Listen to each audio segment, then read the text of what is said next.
ეს არის მეოთხე ვიდეო იმ ციკლიდან, რომელიც ბარამიძის წამოროშვამ გამოიწვია. ამ თემაზე საერთოდ ძალიან დიდი ხანია მინდა ვილაპარაკო და მინდა ვილაპარაკო მაია ნადირაძესთან, რომელიც როგორც პოლიტიკოსი ყველაზე ადეკვატურია ამ თემასთან, მაგრამ რატომღაც არ უნდა ჯერ მაიკოს ამაზე ლაპარაკი. ან ჯერ არ უნდა, ან საერთოდ არ უნდა, ვნახოთ. ან ჩემთან არ უნდა. რაშია საქმე? საქმე იმაშია, რომ ბევრს ვლაპარაკობთ აქ. ჩემს არხზე ვლაპარაკობთ ბევრს. მე ვლაპარაკობ ბევრს. ერთხელ ანინა დრეიშვილთან ვილაპარაკე. კოლაბორანტები 90-იანებში მარტო სოხუმში არ იყვნენ. და საერთოდ ეგრეთ წოდებული აფხაზეთის ომი, რომელიც რუსეთის ომია საქართველოს წინააღმდეგ, იმ კოლაბორანტებითაა დაწყებული, რომელიც თბილისში იყვნენ და რომელსაც ქართველ მხარეს ეძახიან. არანაირი ქართველი მხარე ეს არ იყო. ბაჩომ თქვა სასამართლოში და მე ამ თემას მთელი ვიდეო მივუძღვენი, რომ მე და მიშა დღეს იმიტომ ვზივართ ოციხეში, რომ არ გავასამართლეთო ზვიადის მოღალატეები.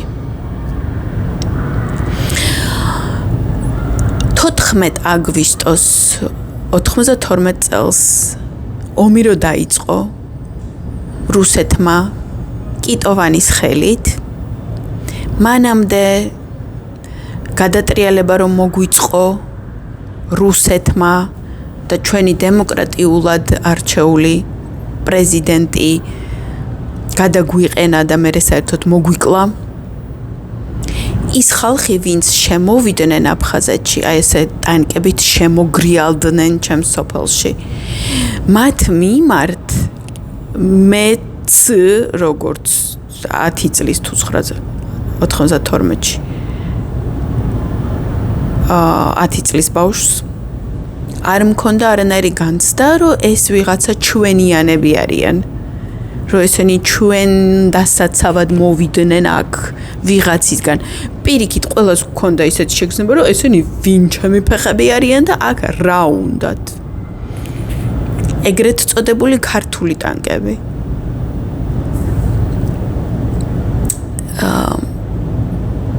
მე ჩემ წიგშიც მაქვს ეს მომენტი აღწერილი, როცა ჩემი სოფელი ფიქრობდა რა უნდა გვექნა, ჩემს სახლში, ბაბუა ჩემის სახლში, ჩვენი დიდი ოჯახი შეიკრიბა და მსჯელობდით იმაზე, რა უნდა გვექნა და ვის მხარეს თუ გვეომა თუ არ გვეომა, თუ გვეომა ვის მხარეს უნდა გვეომა და ამ რო განვიხილავდით კიტოვანის ხალხს და თბილისის მხრიდან შემოვარდნენ ხალხს, იმავე სასწორზე ვაყენებდით, რაც ეგრეთ წოდებული აფხაზური თუ აფხაზების მხარე იყო.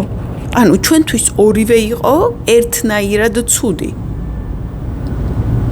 და მერე ჩემ სოფელმა გადაწყვიტა, რომ არ იომებს და იარაღს იმისთვის აიღებს ხელში, რომ ჩვენი სოფელი დავიცვათ.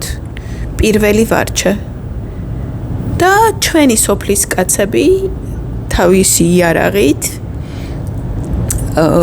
ყოველ ღამე და ყოველ დღე იყვნენ დაკავებულები იმით, რომ ჩვენ კონკრეტულად ჩვენ სოფელს იცავდნენ, რომ ამ ჩვენ სოფელში ვერავინ ვერ შემოსულიყო.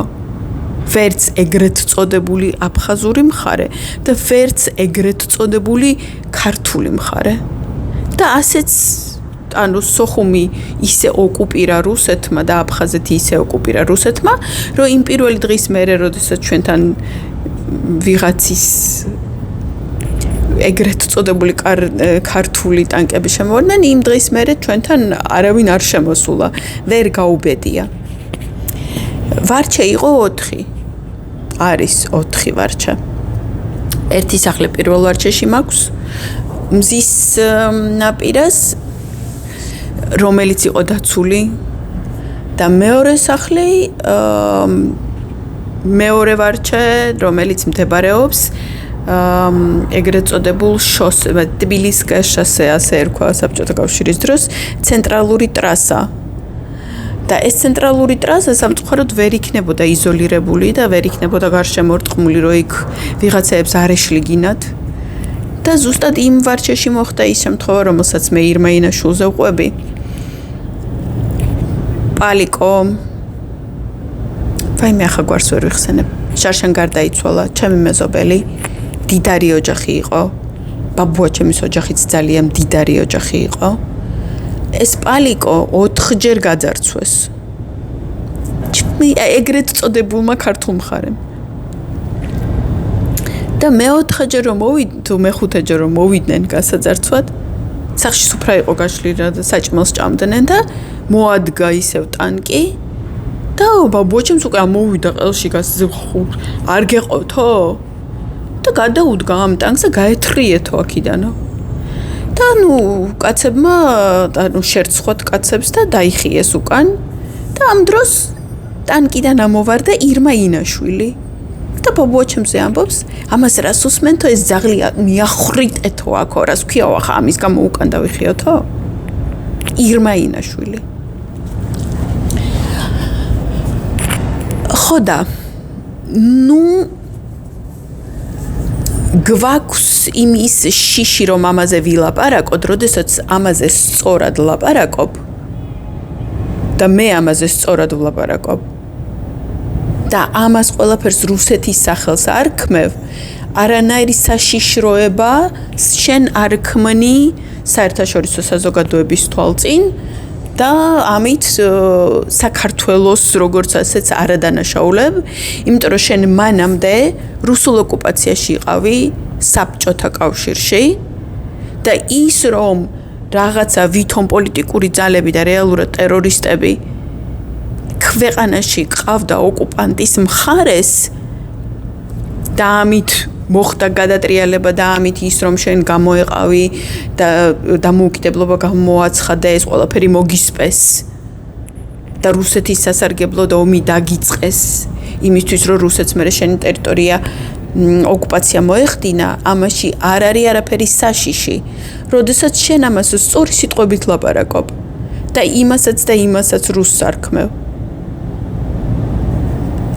ოკუპაციის მერე ჩვენ 30 ოქტომბერს გამოვედით სოხუმიდან, უკვე 3 დღე ოკუპირებული იყო. ვიყავით ცოტა ხანი ქუთაისში, ცოტა ხანი ზუგდიდში, მერე ცოტა ხანი ბათუმში და მამაჩემს თითქოს უნდოდა რომ ჩვენ თბილისში დავრჩენილიყავით და თბილისში გვეცხოვრა, მაგრამ დედაჩემი იყო კატეგორიულ უარზე.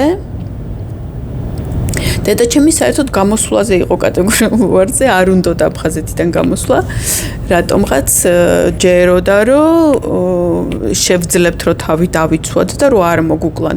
მამაჩემს არ ჯეროდა იმის რომ შევძლებთ თავის დაცვას და გამოვედით. და მამაჩემს უნდოდა თბილისში დარჩენა. დედაჩემი კატეგორიული, იმიტომ რომ შევარნაძეს საქართველოში, დედაჩემი მიიჩნევდა რომ ცხოვრება შეუძლებელია. რომ შევარნაძეს საქართველო იმაზე ბევრად უფრო საშინელი რუსეთია ვიდრე საბჭოთა კავშირი იყო, მაგრამ ახლა ქოცებმა აგერ დაგვანახეს რომ შევარნაძეს საქართველოზე უარესი საქართველოს შეიძლება არსებობდეს უფრო ღირსება აყრილი. ხო შუქი არის ჯერჯერობით, მაგრამ ღირსება აღარ არის.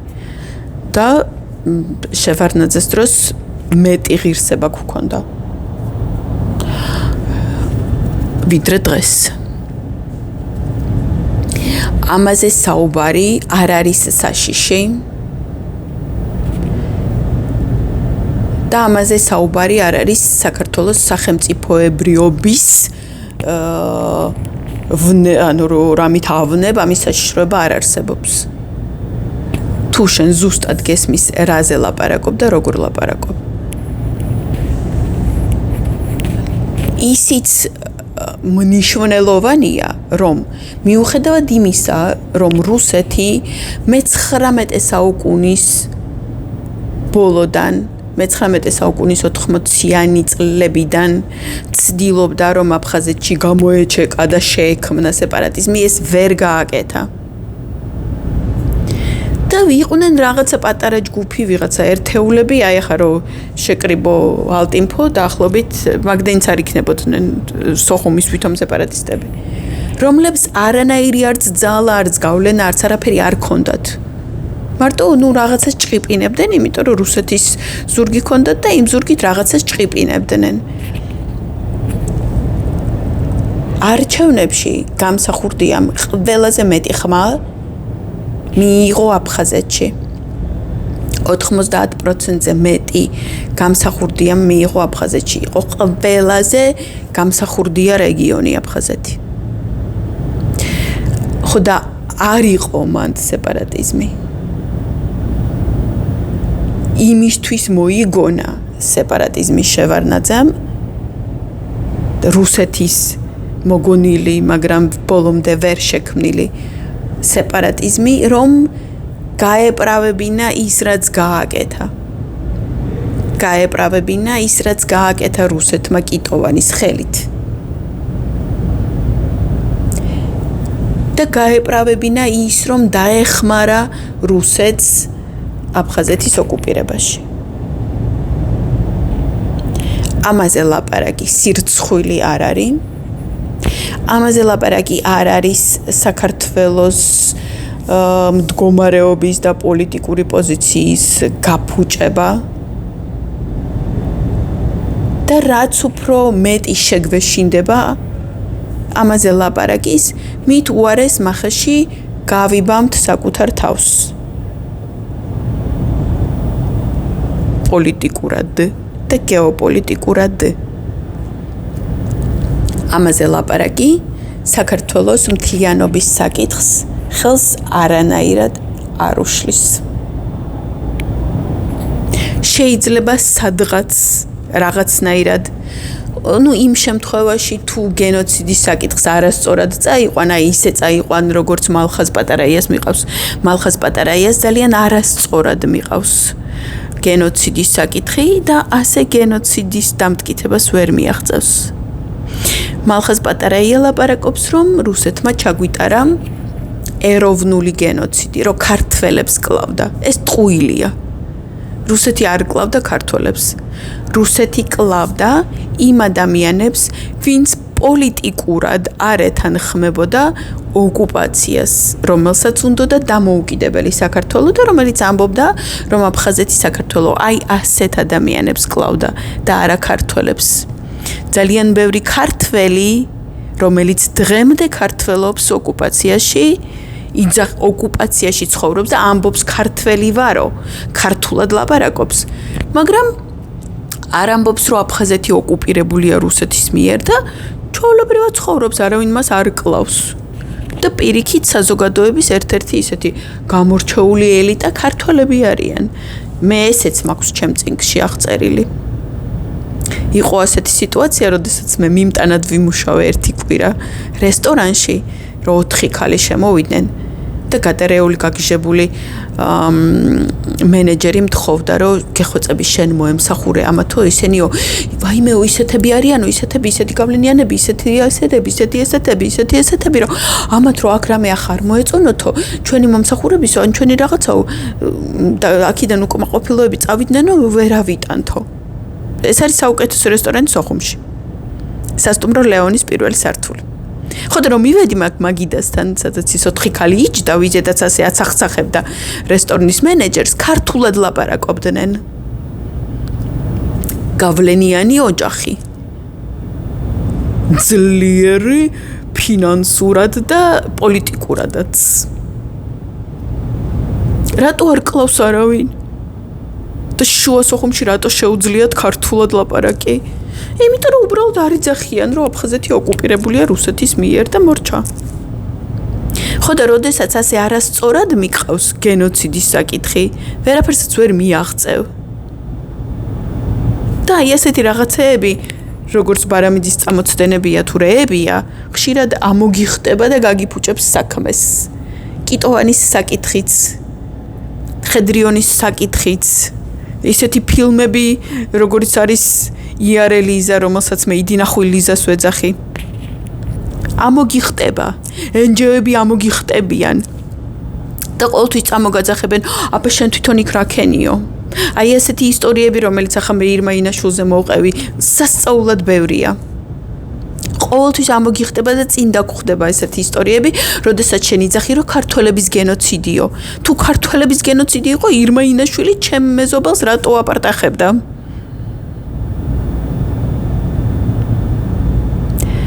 იყო პოლიტიკური გენოციდი. კლავდნენ არა ქართველებს, არამედ იმ ხალხს, ვისაც უნდოდა ერთიანი და დამოუკიდებელი საქართველო. ჩემი ერთი ნათესავი დღემდე ცხოვრობს აფხაზეთში, არ ამბობს, რომ აფხაზია. ბევრჯერ უნდოდათ მისი დახვრეტა, იმიტომ რომ თავის სახლს არ ტოვებდა, მაგრამ ის სახლი დაატოვებინეს და რომ დაატოვებინეს, მერე უკვე დასახვრეტად არ დასდევდნენ. პასპორტს არ აძლევენ იმ ეგრეთ წოდებულ აფხაზურ პასპორტს, იმიტომ რომ გავლენიანი და ფულიანი არ არის. აი იმ ქართველებს, ვინცაც მე რესტორანში ვემსახურებოდი, ქართულად ველაპარაკებოდი და ქართულად მოვემსახურე. იმათ აფხაზურ პასპორტებში გრაფაში ნაციონალნესტ უწერიათ გრუზინ. და აი ამ ჩემ საწყალოდესას არ აძლევენ ასეთ აფხაზურ პასპორტს, იმიტომ რომ არ არის გავლენიანი, არ შეუძლია ბევრი ფული გადაიხადოს და იქ გრუზინს არ უწერენ. ხო და ასე დადის უპასპორტოდ რამდენი წელია 93 წლის მერე ადამიანს პასპორტი არ აქვს და საერთოდ ვერსად ვერ დადის. მარტო სადღაც ცხოვრობს და უვლის საფლავს. და იმისთვის არის დაჩენილი, რომ საფლავს მოუაროს.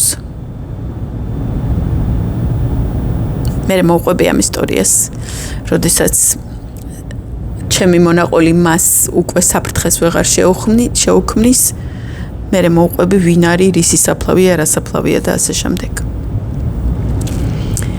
ხოდა როდესაც ჩვენ მივიღებთ კოლაბორაციის და ლუსტრაციის კანონს, იქ გავატარებთ ყველას, თბილისსაც და სოხუმსაც და საშიში თბილისის კოლაბორანტებზე ლაპარაკი არ არის. ეს არანაირად არ ამცირებს რუსეთის აგრესორობას და რუსეთის ოკუპანტობას. არანაირად. გენოციდიც უნდა დაუმტკიცო რუსეთს ოღონდ მთლიანი საქართველოს მოსახლეობის და იმ გენოციდში ის თავისი დებილი სეპარატისტებიც უნდა ჩაუთვალო. ის დებილი და მოღალატე სეპარატისტები, დებილი და მოღალატეები იყვნენ, მაგრამ საქართველოს მოსახლეობა იყო და ისინი რო დახოცა, ისიც უნდა ჩაეთვალოს დახოცილებში. და საქართველოს მოსახლეობას პოლიტიკური ნიშნით სპობდა და არა ეროვნული. იმედია მაია ნადირაძე როდისმე დამთანხმდება და ამ თემაზე მასთან ერთადაც ვილაპარაკებთ. ხვალ 14 აგვისტოა ის დღეა, როდესაც მე და დედა ჩემი ეზოში ვიჯექით თუთის ძირში ვაშლს ვთლიდით ვაშლის ჯემი უნდა მოგვეხარშა და ჩემ სახლის თავზე გადაიფრინა რუსულ ბომბდამშენებმა. და ეს იყო რითაც დაიწყო, ამით დაიწყო და ჩემი ფეხმძიმედ იყო მე 7 თვეში. მე ვიყავი 10 წლის. 1 წლის და 2 თვის მერე მოგვიწია ჩვენი სახლის დატოვება. და დედა ჩემს ნოემბერში, ეს აგვისტოში ხო იყო მე 7 თვეში. ნოემბერში, როდესაც მშობიარობის დრო დადგა, დრანდაში ვერ იმშობიარა, იმიტომ რომ უკვე აღარ ფუნქციონირებდა საავადმყოფო და მოუწია ჩამოსვლა თბილისში. თემქაზე მეხუთე სამშობიაროში იმშობიარა. და ვისთანაც იმჩობიარა, იმ კაცს ერქვა ჯაბა. და დედაჩემი აღფრთოვანებული იყო იმით, რომ რა კარგად მოექცნენ და როგორ ეფერებოდნენ და როგორ სიყვარულში ამყოფეს ის რამოდენიმე დღე, რამდენიც იგი იყო და რომ ლაპარაკობდა, რომ ეს ჯაბა ექიმი როგორი კარგი ექიმია, როგორი კეთილი კაცია, ყურადღებიანი, მე შოკში ვიყავი იმის გამო, რომ როგორ შეიძლება რომ კარგ ადამიანს სახელი ჯაბა ერქვას. ძალიან მიკვირდა ბავშვობაში ეს ფაქტი, რომ ჯაბა ხო იოსელიანია და კარგ ადამიანს შეიძლება რომ ჯაბა ერქვას რანაირად. ამაზე ყველაფერზე სალაპარაკო ოღონდ გამართულად და სწორად, ისე არა როგორც ბარამიძემ და კიდევ ვიღაცეები რაღაცნაირად რო ლაპარაკობენ, ანუ ერთი კუთხით და არ ლაპარაკობენ ისე რომ მთლიანი სურათი განიხილონ და მთლიანი კონტექსტი. საქართველო იქნება დეოკუპირებული, უკრაინა იქნება დეოკუპირებული, რუსეთი აღარ არის შავ ზღვაში და მას ვერ ექნება შავი ზღვის სანაპიროები საკუთარ ტერიტორიებად. დიდება საქართველოს. საქართველო იქნება ერთიანი. აღადგენს საკუთარ ტერიტორიაზე სახელმწიფო კონტროლს და კონსტიტუციურ წესრიგს და მე დავბრუნდები სახლში. მომავალ შეხვედრამდე.